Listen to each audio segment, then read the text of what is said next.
Shock and surprise continues to be felt by many blacks over Ralph Abernathy's endorsement of Ronald Reagan for president. The civil rights leader, who worked closely with Martin Luther King, says Carter has miserably failed blacks, but nevertheless expects their support.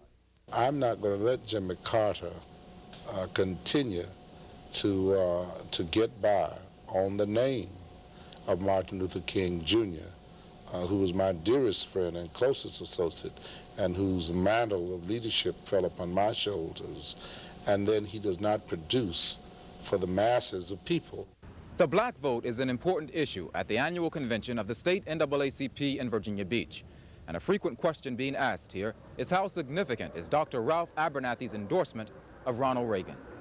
Okay. Jack Gravely, the organization's state president, isn't sure what impact the Abernathy endorsement will have. I think Reverend Abernathy owed the black community some justification and some statement as to why he endorsed Reagan, as other blacks have as why they endorsed Carter. You know, he stated that Reagan promised him some appointments on the Supreme Court, and he promised to whip this high interest rates and inflation and a lot of other things. Well, then Reagan must have that famous cape and telephone booth somewhere. Black voter registration in Virginia has been heavy, according to Gravely, but he would not predict a larger turnout than in 1976, when only 46% of black registered voters cast ballots.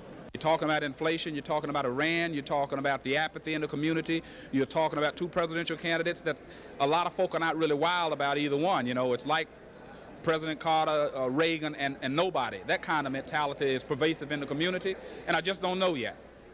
Tony Rawls, Area 10, Eyewitness News, Virginia Beach.